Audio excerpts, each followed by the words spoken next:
Hey guys, welcome back to another episode of Driven Garage. Today we're going to be working on again the Alfa Romeo 4C. We're going to be installing some wheel spacers by Otis of LA. I got these from Compulsion. I'm going to go ahead and show you what I think about them, how to install them. I'm going to put wheel spacers on one half of the vehicle, leave the other half off, just so I can show you what it looks like with them on and with them off, just so you get a feedback on that. And overall, then I'll go ahead and finish up the install and let you guys know what I think of them.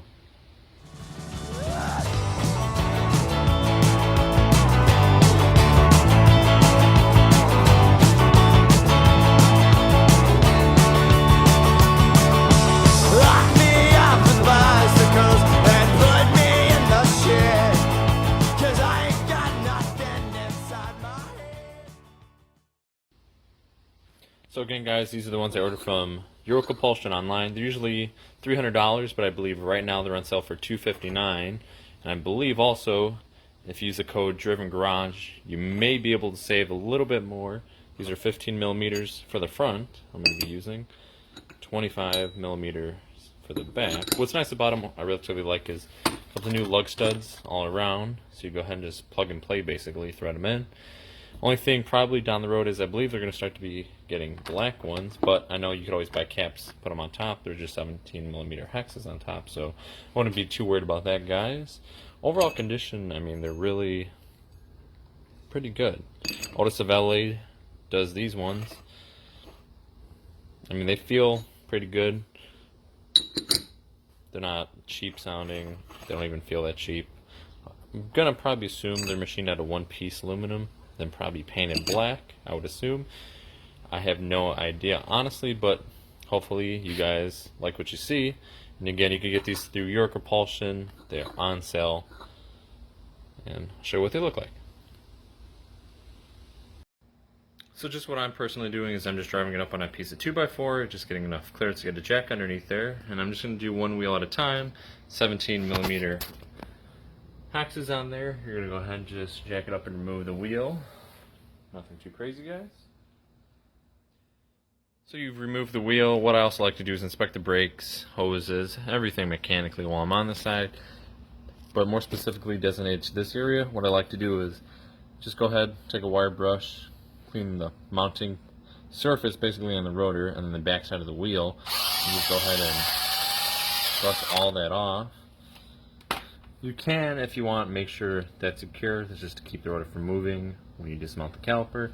Then what I also like to do is just mount up the spacer, verify it fits, and then actually go through, thread one of these, make sure they're actually going in, test out the studs, make sure everything fits correctly. That's just what I like to do before I continue on each wheel, make sure everything fits accordingly. If it does, then you can go ahead and just mount the wheel up. I'll leave torque specs below. I believe Alfa Romeo recommends 89 foot-pounds per wheel.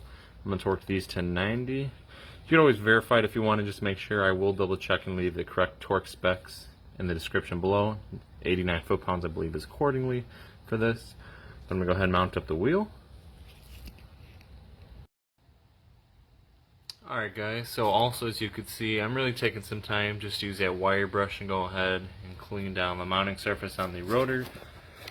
If you don't have one of these brushes, I mean, you probably could just use a manual one, the toothbrush style ones, where you go back and forth. It just may take you a lot of time, because if you look, I mean, it is going to be corroded, dirty, gummed up on the surface. So cleaning that and just taking the time when you put the spacers on to make it look good does pay off. So now I'm going to go ahead and test fit that front spacer. And again, those are the 15 millimeter ones I'm putting on the front. I do have the back one on, but I'm going to go ahead and show you what it looks like when I'm done on this side, and I'll compare the passenger side to the driver's side, spacers versus no spacers for you.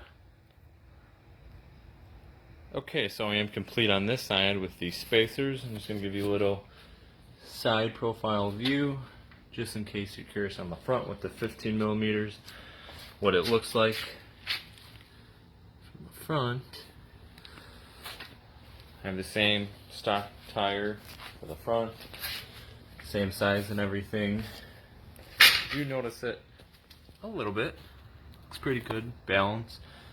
think it looks a lot more fuller.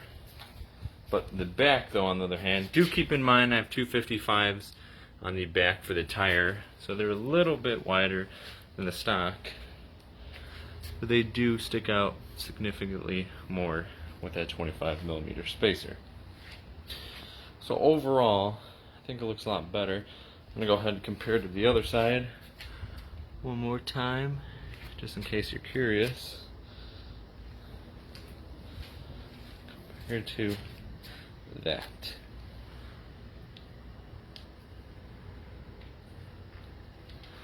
Same thing with the front.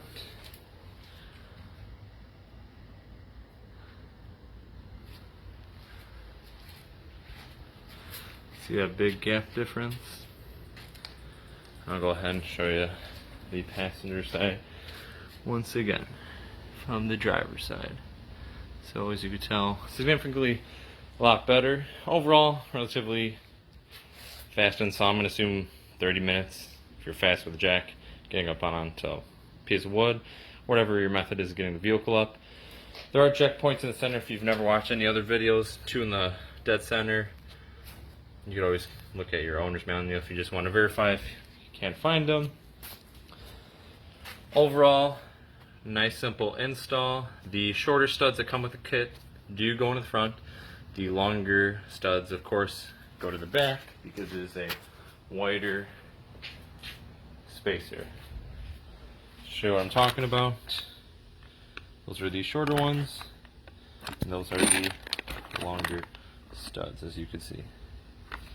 So, overall, I'm going to go ahead and do the other side.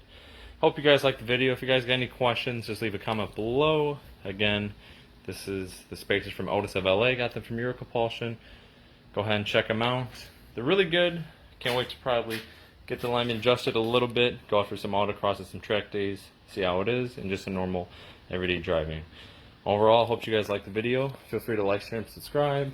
If you got any questions again, just leave a comment below. Thanks, guys.